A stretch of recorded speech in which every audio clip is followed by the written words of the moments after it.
ছিল, কিন্তু আমার সম্বন্ধে সে চারুকে অত্যন্ত ভয় এবং সন্দেহের চোখে দেখিত। চারু যখন অন্তঃপুরে থাকিত তখন সে আমার দ্বারের কাছে আসিল। কি খবর সোনামণি, মাসি কেমন আছেন? তুমি অনেকদিন যাও না, মা তোমাকে একবার যেতে বলেছে। মায়ের পায়ে ব্যথা বলে আসতে পারে। এই সোনা, তুই আবার এসেছিস পড়ার সময় কল করতে?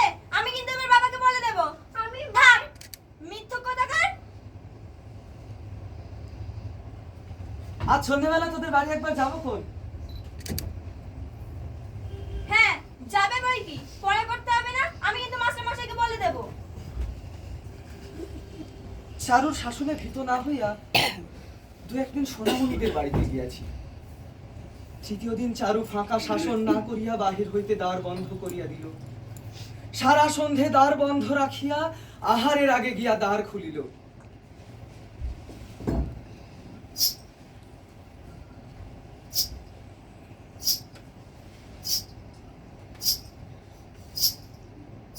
খাবে চলো। কি হলো, চলো। মা বসে আছেন খাবার নিয়ে। শোনো, তোমার দুটি পায়ে পড়ি, আমি আর কখনো এমন করব না। এবারের মতো ক্ষমা করে দাও। চলো খেতে চলো।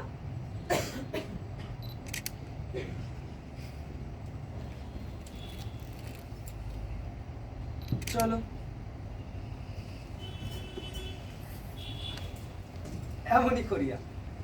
এমনই করিয়া দিনের পর দিন, মাসের পর মাস, বছরের পর বছর কাটিতে লাগিল।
তুমি তো আমার সাথে কথা বলতেই চাও।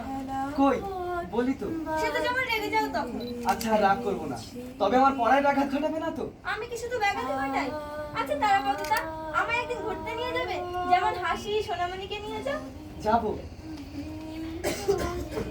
তুমি হিজল ফুল দেখেছো? কেন, তুমি দেখোনি? না, তবে সোনামণি বলছিল হনুমানের লেজের মতো ইয়া লম্বা, হাওয়ায় দোলে। নিয়ে যাবে?